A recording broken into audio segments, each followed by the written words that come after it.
Jean-Luc Pollard, la scène.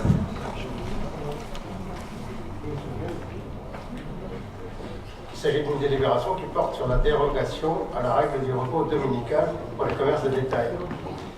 Il y a eu une rencontre avec l'ensemble des acteurs, à savoir bien sûr les commerçants, les organisations syndicales, mais qui ont peu répondu à la demande de participation. Et il est proposé de fixer à 6 dimanches par an la possibilité de déroger au principe du repos dominical. J'ajoute, mais je sais que vous allez intervenir, mais les magasins se sont engagés à n'ouvrir que 3. Pourquoi cela? Parce que la règle fait que si vous avez des jours fériés qui sont ouverts, ils viennent en déduction des autres dimanches. Et pour mettre tout le monde à égalité, l'accord a porté sur 6 dimanches, mais un engagement, je le répète, de ces commerçants de n'ouvrir que 3. Et l'ensemble des participants à cette réunion s'est déclaré satisfait. D'ailleurs, ceci va être signé dans le bureau, prochainement dans le bureau du maire. Avis favorable à la majorité de la commission. Merci. Qui souhaite intervenir? Oui, vas-y. Jean-Michel Delors. Monsieur le maire, chers collègues, nous sommes amenés, comme chaque année, à délibérer sur l'ouverture des commerces de restaurants un certain nombre de dimanches de l'année. Pour l'année 2019, cette délibération propose 6 dérogations à la règle du repos dominical. Nous voterons à nouveau contre cette délibération. En effet, nous considérons que ces dérogations ne portent aucun intérêt réel, ni pour l'emploi local, ni pour les salariés et leurs familles, ni pour la vitalité des commerces de proximité de notre ville. L'ouverture des commerces le dimanche ne permettra pas de redynamiser l'emploi, pas plus qu'il ne relancera la croissance et le pouvoir d'achat des Français. Comment imaginer que les Français consomment plus alors que leur pouvoir d'achat ne cesse de stagner? En réalité, et c'est bien là le problème, le portefeuille des Français va mal. Le gouvernement, par ses politiques, a réussi à plomber en quelques mois le pouvoir d'achat et la consommation des ménages. Hausse de la CSG pour les retraités, hausse des mutuelles, des loyers, hausse des factures de gaz et d'électricité, hausse des taxes de gasoil et de tabac. Et pour 2019, c'est le gel des allocations dont bénéficient les plus fragiles qui est prévu. Cette nouvelle baisse du pouvoir d'achat programmée rend ineffectives ces dérogations. Si on n'a pas d'argent, rajouter une journée d'ouverture n'aura aucun effet, si ce n'est étalé sur 7 jours des dépenses faites auparavant sur 6. L'ouverture des commerces le dimanche ne profitera pas non plus aux salariés du commerce dans la mesure où elle fragilise leurs droits et donne quitus à la précarisation du travail. Rappelons que ces dérogations touchent généralement des salariés à temps partiel qui gagnent 900 € par mois et qui, de ce fait, n'ont d'autre choix que de travailler le dimanche pour compenser leur faible salaire. On ne nous fera donc pas croire que les salariés du commerce sont tous volontaires et heureux de se rendre au travail le dimanche. Cela n'est pas vrai, pas de libre choix en l'occurrence. Nous, élus communistes, estimons à l'inverse que le dimanche doit rester un repère collectif dédié au temps libre, commun, si utile à la cohésion de notre société. Il doit rester un repère collectif dédié à l'entretien du lien social, que celui-ci soit familial, personnel, associatif ou autre. Nous ne voulons pas d'une société où le consommateur remplace le citoyen. Enfin, l'ouverture des commerces le dimanche ne profitera pas aux commerces de proximité. Ce sont bien les grandes enseignes et la grande distribution qui tirent profit de ces dérogations, particulièrement en période de fête. Ce sont d'ailleurs elles-mêmes qui militent pour une généralisation de l'ouverture des commerces le dimanche. Partant de ces différents constats, le groupe des élus communistes votera donc contre l'autorisation d'ouverture des commerces 6 dimanches de l'année 2019. Je vous remercie. Merci. D'autres demandes de parole? Oui, Bruno Pichon. Oui, merci, monsieur le maire. Monsieur Delors vient de rappeler une bonne partie des raisons pour lesquelles nous, élus écologistes, nous allons voter contre. Et puis, je rajouterai aussi que l'esprit de cette délibération vient en totale contradiction avec l'objectif affiché de lutter contre le réchauffement climatique, puisque on le sait, pour lutter contre le réchauffement climatique et pour lutter contre les dégâts de la consommation, il serait judicieux de ne pas multiplier les mesures incitant à la consommation. Et c'est dimanche ouvert, donc cette fonction-là,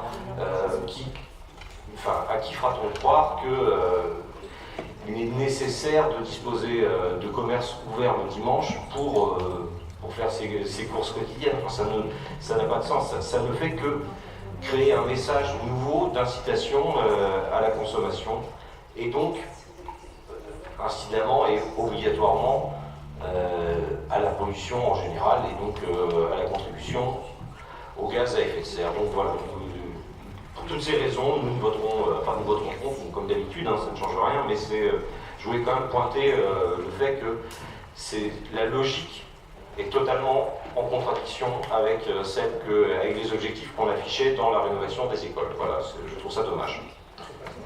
Merci, Patrick Appéré.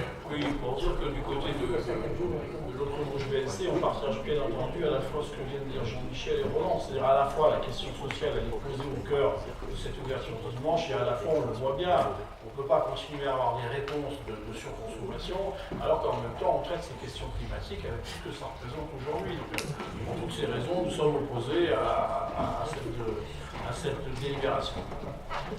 Merci. D'autres demandes de parole? Madame Le Wick, excusez-moi, Madame Le Wick. Oui, monsieur le maire, chers collègues, bien entendu, je suis complètement d'accord avec tout ce qui vient d'être dit. J'irais dans le sens aussi de Ronan sur cette question du réchauffement climatique. J'ai entendu que ça faisait glousser certains, mais non seulement Ronan a raison sur le fait que ces espaces de consommation supplémentaires dans la semaine forcément changent le message sur une idée toujours d'aller vers plus de consommation, mais en plus, dans la collectivité, l'organisation du transport en commun fait que ces dimanches-là, les gens prennent leur voiture pour aller consommer et on aggrave encore plus cette question du réchauffement climatique. Il ne faut pas du tout se voiler la face sur les conséquences concrètes et réelles, non seulement pour les travailleurs, mais aussi pour la planète de cette délibération. D'autres demandes de parole? Il n'y en a pas, donc je propose d'adopter cette délibération qui est contre donc Mme Le Wick, Europe Écologie Les Verts, communiste et PLC. Qui s'abstient? Mme Anne-Marie Kervert, Christiane Migaud. Qui est favorable? Levez la main, c'est adopté. Merci. Marie Floussoir pour la suivante, la 8. Oui, Monsieur le Président, donc la Commission a pris acte. Monsieur le Président. Non, je suis plus à la Monsieur le maire, en fait.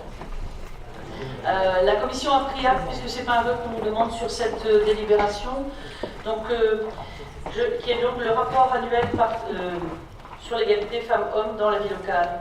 Je voudrais tout simplement, ça va être très court, hein, ne vous inquiétez pas, lire 2 lignes sur la loi de août 2014, hein, qui intime donc à l'État et aux collectivités territoriales, ainsi qu'à leurs établissements publics, et on en a un paquet ici, de mettre en œuvre une politique pour l'égalité entre les femmes et les hommes selon une approche intégrée. Voilà, donc ça c'est la loi qui nous y oblige.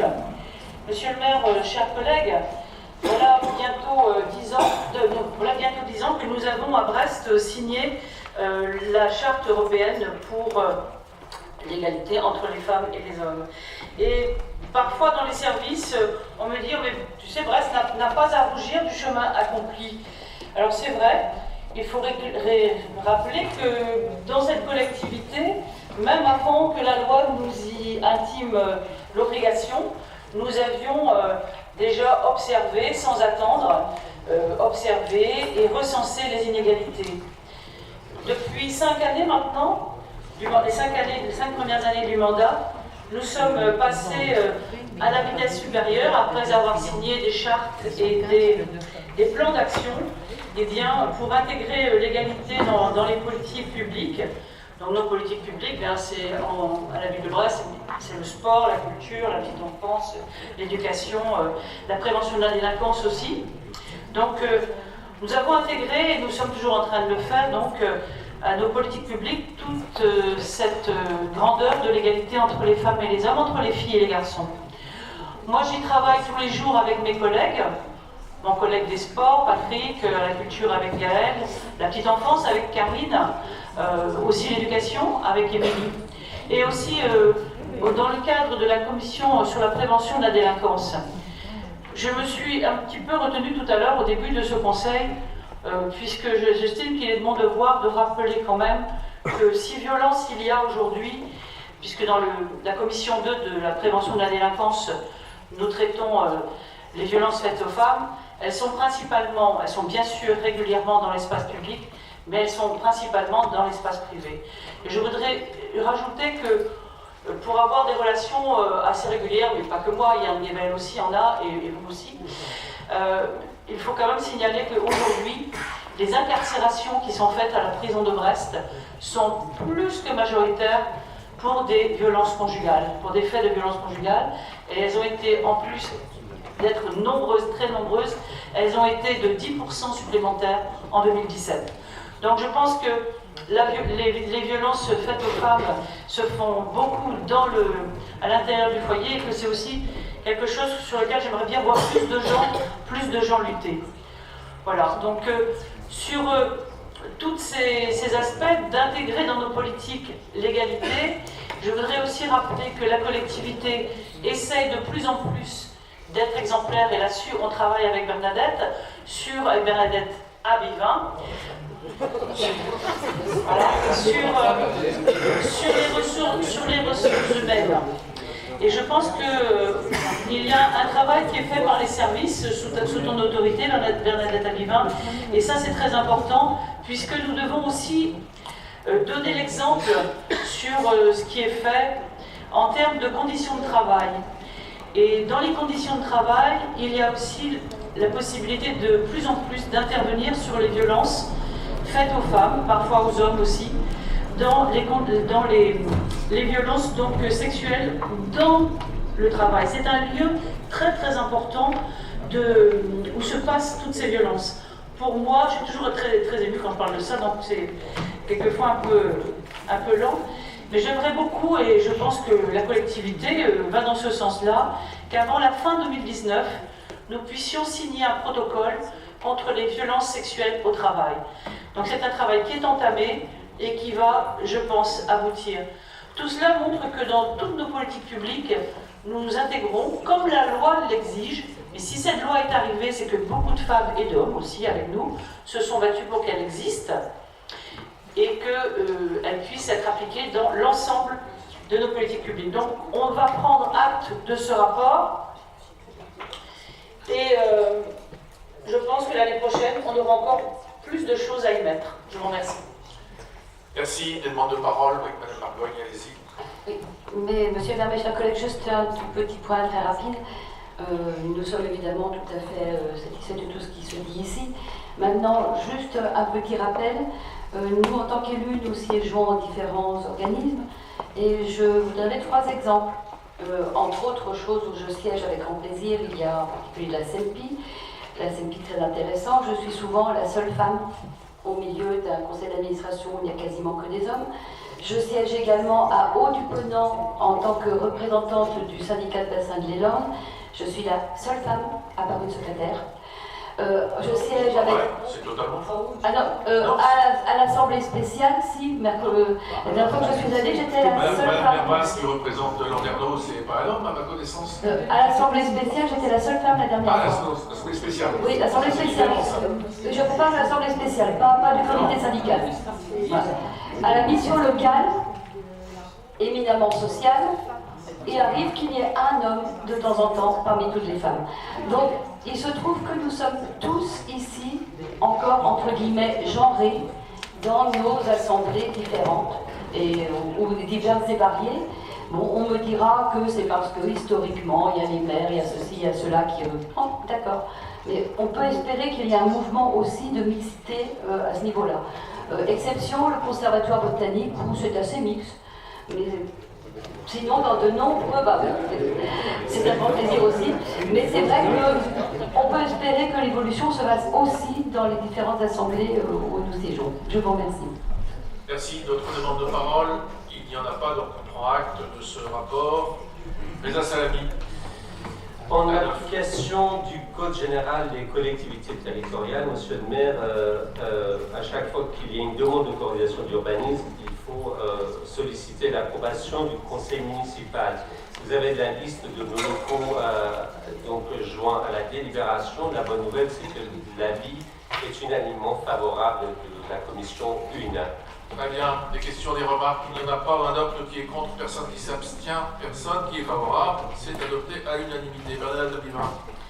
Oui, la délibération 10 a pour objet d'approuver les tarifs des concessions et des opérations funéraires pour l'année 2019. Donc le taux directeur qui est appliqué est de 0,4% d'augmentation. Avis favorable à la majorité de la commission. Merci. Des demandes de parole? Oui, allez-y, Mme Colombati. Oui, monsieur le maire, chers collègues, une petite explication de vote. Donc nous constatons pour la deuxième année consécutive que pour justifier la hausse du forfait creusement par un alignement sur le prix médian des tarifs pratiqués par les entreprises de marbrerie en milieu marchand concurrentiel. D'autre part, entre 2017 et 2018, ce forfait avait augmenté de 456 € à 580 €, soit une hausse de 27,2%. Entre 2018 et 2019, vous nous proposez d'augmenter ce forfait de 580 € à 750 €, soit une hausse de 29,3%. Au final, cette augmentation du forfait creusement passant de 456 € à 750 € entre 2017 et 2019, soit plus 64,5% en 2 ans et plus qu'exagéré. En conséquence, notre groupe votera contre la délibération. Merci. Merci. D'autres demandes de parole? Il n'y en a pas. Bernadette de Bivin. Non, je pense que si on veut aller jusqu'au bout de la délibération, il y a également pour les personnes qui sont démunies de ressources suffisantes un tarif gratuit, c'est-à-dire que la ville prend en charge les creusements. Je n'ai pas d'autres commentaires à faire. Bien, je propose d'adopter cette délibération. Qui est contre? BNA. Qui s'abstient? Qui est contre? Madame Le Gouet? Non, je m'abstiens. Qui s'abstient? Madame Le Gouet. Qui est favorable? C'est adopté. La suivante, la 11. Donc la délibération 11, il s'agit ici de donner un accord sur le principe de la reprise puis de la réattribution des concessions perpétuelles abandonnées. Donc, vous avez la liste jointe, liste qui a été dans la nouvelle version sur laquelle on a supprimé les adresses et les numéros de téléphone qui apparaissaient. Donc il s'agit de 135 concessions perpétuelles qui ont fait l'objet de 2 constats d'abandon réglementaires. Donc avis de la commission favorable, et je vous dis tout de suite à l'unanimité. Merci. Des demandes de parole? Il n'y en a pas, donc on adopte. Qui est contre? Personne qui s'abstient? Personne qui est favorable? C'est adopté à l'unanimité.